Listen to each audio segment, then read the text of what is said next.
নমস্কার বন্ধুরা, welcome back to রোমার roots. তো আজকে হলো 21শে জুলাই 2024। হ্যাঁ, বাংলার জন্য খুবই গরম দিন। তাই এত গরমে বাংলায় না থেকে এদিন আমরা কলকাতা থেকে শুরু করছি আমাদের রোমাঞ্চকর যাত্রা হিমালয়ের কোলে থাকা ঋষিকেশের দিকে। তো চলুন আমাদের সঙ্গে এই অসাধারণ যাত্রায়। তো কয়েক ঘন্টার আমাদের ফ্লাইট, আর আমরা দিল্লি যাব না এটা তো হতেই পারে না। তো এইবারে ট্যুরেও আমাদের আবার স্টপেজ ছিল দিল্লি। তো দিল্লি ভায়া হয়ে আমাদেরকে এবারও যেতে হয়েছিল দেহরাদুন। তো যার জন্য অ্যাজ ইউজুয়াল আবার আমরা দিল্লিতে স্টপ নিয়েছিলাম। আর দিন শুরু হয়েছিল অ্যাজ ইউজুয়াল ফ্লুরিস থেকে, কারণ প্রত্যেকবারই আমরা যতবার ট্রাভেল করি এটাই আমাদের একমাত্র ভরসা শুরু সকালের কফি এবং ব্রেকফাস্টের জন্যে। তো এবারও এখান থেকে কফি ব্রেকফাস্ট করে নিয়ে আমরা আমাদের ফ্লাইট ধরে নিয়েছিলাম দিল্লির দিকে। তো জানি না দিল্লির সাথে কি অদ্ভুত মেলবন্ধন আছে, আর এই মেলবন্ধন কতদিন থাকবে। যতবারই আমরা বাইরে কোনো ট্রিপ প্ল্যান করি দিল্লি ভায়া হয়ে আমাদের যেতেই হয়। তো এইবারও কিছু আলাদা হলো না। তো এসে গেল আমাদের দিল্লির ফ্লাইট। তো এইবারে যেহেতু টিকিটেরও হয়তো অনেকটা রাশ ছিল, এবারে আমরা পেয়েছিলাম একদম শেষের টিকিটটা। এই যাত্রাটা এবারে একদমই স্মুথ হয়নি। তার উপরে দিল্লিতে নেমে পেয়েছিলাম প্রচণ্ড গরম। হ্যাঁ, প্রায় সেদিনকে ছিল 43 ডিগ্রি সেলসিয়াস নামাতে, আর নেমেছিলামও একটা অদ্ভুত টাইমে 12:30টার সময়, যখন রোদ্দুর ছিল একদম মাথার উপরে। তো বাসে করে যখন এখান থেকে দিল্লি এয়ারপোর্টের আমাদের ব্যাগেজ কাউন্টার অবধি নিয়ে যাচ্ছে, এইটুকু সময় যাত্রায় মনে হচ্ছিল যেন প্রাণটা বেরিয়েই যাবে। তো কি করা যাবে, রাস্তায় যখন বেরিয়েছি আমাদেরকে আমাদের গন্তব্যে পৌঁছে দিতে হবেই। তো করতে করতে আমরা দিল্লি থেকে আমাদের ব্যাগেজটা নিয়ে চলে গেছিলাম ওখানকারই লোকালে একটা খুব ফেমাস শপ, কৌ জনতা হোটেলে। তো ওখানে আমরা যে প্রাইসে যে খাবারটা পেয়েছিলাম, তো দিল্লি বলেই বোধহয় এটা সম্ভব। অপরূপ সুন্দর এই লাচ্ছা পরোটাটা, তার সঙ্গে ছিল এই ফিশ কারিটা, দুটোই খুব সুন্দর এবং টেস্টি ছিল। আর এই জনতা হোটেলটা 100% রেকমেন্ডেড। তো খেয়ে নিয়েই তাড়াহুড়ো করে আবার আমাদের ফিরে আসতে হয়েছিল আমাদের দিল্লি এয়ারপোর্টে, কারণ ফ্লাইটটা ছিল মাত্র 2.5 ঘন্টার ডিস্টেন্সে। হ্যাঁ, এরকম রোমাঞ্চকর কারবার রোমার রুটসই আপনারা দেখতে পারবেন, যে 2.5 ঘন্টার ডিস্টেন্সে আরেকটা ফ্লাইট থাকা সত্ত্বেও আমরা দিল্লি গিয়ে খেয়ে আবার এয়ারপোর্টে রিটার্ন করার মতো সাহসিকতা দেখাতে পারি। তো বলতে বলতে এসে গেল আমাদের কানেক্টিং ফ্লাইট, যেটা আমাদেরকে ড্রপ করবে দেহরাদুনের জলি গ্র্যান্ট এয়ারপোর্টে। তো এইটার পেছনেও একটা খুব রোমাঞ্চকর কাহিনী আছে, কারণ প্রায় এই ফ্লাইটটা আমাদের সেদিন ক্যান্সেলডই হয়ে যাচ্ছিল, দুবার ডিলে হয়েছিল। দিয়ে ফ্লাইটটা আস্তে আস্তে সেদিনকে আমাদের প্রায় বিকেল হয়ে গেছিলো, যেটা আপনারা দেখতেই পাচ্ছেন প্রায় বিকেল। তো শরীরে সেদিনকে কিছুই ছিল না। তো মনে হচ্ছিল যে যেমন তেন প্রকারে যদি আমাদের দেহরাদুন এয়ারপোর্ট নামিয়ে দেয় তাহলে সেদিনকে আমরা বেঁচে যাই। তো তবে একটা জিনিস ভালো হয়েছিল, এই লেটটা হওয়ার জন্য আমরা সেদিনকে একটা সুন্দর সানসেট দেখেছিলাম জলি গ্র্যান্ট এয়ারপোর্টে নামার আগে। তো এইটা আমাদের কাছে একটা অ্যাডেড বোনাস। তাই যাত্রায় যখনই কিছু আপনার সাথে হয় তখন সেটাকে খারাপ ভাবা উচিত। তো বন্ধুরা, তখন ছিল সন্ধ্যে 8টা, আর আমরা তখন পৌঁছে গেছিলাম জলি গ্র্যান্ট এয়ারপোর্ট দেহরাদুনে। সেখান থেকে সে রাত্রির আমরা ডিরেক্টলি চলে গেছিলাম আমাদের হোটেল যোগ বশিষ্ঠ ঋষিকেশে, যেটা ছিল আপনার গঙ্গার ঘাটের একদমই কাছাকাছি। তো রাত্রিবেলা দৃশ্যটা আপনারা দেখতেই পাচ্ছেন, খুবই সুন্দর এয়ারপোর্ট। আর এটা হলো আমাদের এন্ট্রেন্স যোগ বশিষ্ঠে। তো আমরা তাড়াতাড়ি চেক ইন করে নিয়ে রাত্রিবেলা চলে গেছিলাম আমাদের রুমে। আর চেক ইনটা খুবই স্মুথ ছিল, কারণ অলরেডি আমরা আমাদের সব আইডি ডিটেলস পাঠিয়ে রেখেছিলাম। তো এটা ছিল আমাদের ডিলাক্স রুম, তো যেটা একটা ভিউ রুম, দেখতেই পাচ্ছেন অ্যাডিকুয়েটলি স্পেশিয়াস ফর 2 পিপল। তো এর মধ্যে সবই বেসিক অ্যামিনিটিস আমরা পেয়েছিলাম। আর সব থেকে বড় ব্যাপার হলো আমরা একটা স্মার্ট টিভিও পেয়েছিলাম, যেটার মধ্যে প্রপারলি ইন্টারনেট কানেকশন ওয়ার্ক করছিল।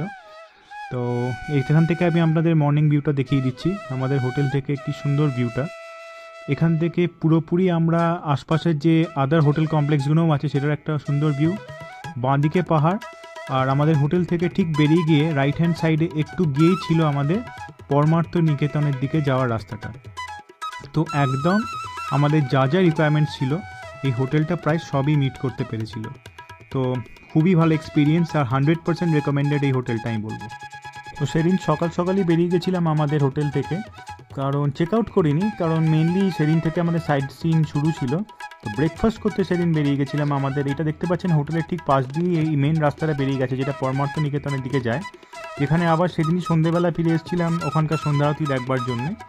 এখন উদ্দেশ্য ছিল মেনলি যাওয়ার আশপাশের গঙ্গার মেন পরিবেশটাকে অনুভব করা, আর ব্রেকফাস্টটা করার ছিল এই দিনকে চটিওয়ালাতে। তো চটিওয়ালার সম্বন্ধে অনেক ভালো রেকমেন্ডেশনস পেয়েছিলাম, তো ঠিক করলাম সেদিনকে চটিওয়ালাতেই আমরা ব্রেকফাস্টটা করব। তো ঋষিকেশের এই রাস্তা দিয়ে হাঁটতে হাঁটতে আপনি বুঝবেন কেন একে যোগধাম বলা হয়। সবুজ গাছপালা আর আশ্রমগুলির নিরিবিলি পরিবেশ সত্যিই মনোরম। কিন্তু এখনকার পরিবেশ যেটা আমরা এবারে গিয়ে নিজেরা অবজার্ভ করেছিলাম, যে ওখানকার মিউনিসিপ্যালিটি কিন্তু হয়তো প্রপারলি সার্ভিসেস দিতে পারছে না, কারণ রাস্তাঘাটে নানা রকম জায়গায় আবর্জনা পড়েছিল। তাছাড়াও ওখানে যেহেতু একটা ট্যুরিস্ট স্পট, মানুষের তো একটা প্রেশার সারা বছরই লেগে থাকে, কিন্তু প্রপার ম্যানেজমেন্টের ফলে কিন্তু রাস্তাঘাট প্রপারলি মেনটেন নয়। তো এটা একটা সুন্দর রাম মন্দির, এটা খুবই মানে রিসেন্টলি নির্মিত হয়েছে ঋষিকেশে শুনছিলাম আমি। তো এখানেও সন্ধ্যেবেলা শুনেছি নাকি নানা রকম পূজাচার হয়, তো অনেক মানুষই এখানে আসেন।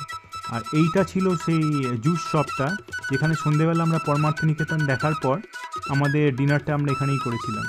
হ্যাঁ, ডিনারই বলছি, এখানকার জুসেস আর এখানকার ইয়োগার্টটা এতটাই ভালো ছিল যে আমাদের ডিনার ওটাতেই হয়ে গেছিলো। আর ঋষিকেশের এই গঙ্গার ঘাটে থেকে আপনারা দেখতে পাচ্ছেন যে কত সুন্দর এই পরিবেশটা। তো মেনলি এই জন্যই তো ঋষিকেশ আসা, যে পাহাড়ের পাশ দিয়ে যে গঙ্গাটা বয়ে যায়, এই ভিউটাকে উপভোগ করার জন্যই তো মানুষ এত দূর দূর থেকে ছুটে আসেন ঋষিকেশ দেখাবার জন্য। আর পরমার্থ নিকেতন যাওয়ার পথে রাস্তার পাশে এই ছোটো ছোটো দোকানগুলি, যাতে আপনারা স্থানীয় হস্তশিল্প থেকে শুরু করে সুস্বাদু খাবার সবই পাবেন। তো আশপাশে আপনি যেখানেই চোখ মেলে দেখবেন, সেখানেই দেখতে পারবেন যেন এক টুকরো ভারত। এই যেমন আপনাকে দেখাচ্ছি, এই দাদাটা এখানে বিক্রি করছেন আলু টিকি, যেটা আমার খুবই ফেভারিট। তো যেহেতু সেদিনকে এখানে ব্রেকফাস্ট করার ছিল, তা আলু টিকিটা এখানে খাইনি, চলে গেছিলাম সোজা চটিওয়ালাতে। তো চটিওয়ালাতে দেখে অবাক হলাম যে প্রথমত ওখানকার যাকে ব্র্যান্ড অ্যাম্বাসেডার বলা হয়, যার একটা স্ট্যাচুও দেখতে পাচ্ছেন পাশে লাগানো, তিনি ওখানে ছিলেন না। তা এই ছবি ভিডিও কোনোটাই তো সেদিনকে ওনারা করতে পারেনি। কিন্তু একটা জিনিস ভালো, চটিওয়ালার কিন্তু সেদিনকে খুব বেশি ভিড় ছিল না, যার জন্যে আমাদের অর্ডারটাও টাইমলি ডেলিভার্ড হয়েছিল। আর সেদিনকার ব্রেকফাস্টটাও আপনাদের দেখাবো। ব্রেকফাস্ট তো অ্যাজ ইউজুয়াল এইসব হাইলি ভিজিটেড ট্যুরিস্ট স্পটসে তো ভালোই হয়, এখানেই ভালোই হয়েছিল। আর যেহেতু আমরা একদম আর্লি মর্নিং সেদিনকে চটিওয়ালার ফার্স্ট কাস্টমার ছিলাম, তাই আমরা সার্ভিসটাও মোটামুটি টাইমলি পেয়েছিলাম। এখানে পুরি সবজি আর আমি সেদিনকে ব্রেড টোস্ট নিয়েছিলাম, গ্রিল স্যান্ডউইচ, যেটা আপনারা দেখতে পাচ্ছেন গ্রিল বেস স্যান্ডউইচ, দুটোই খুব ভালো করেছিল।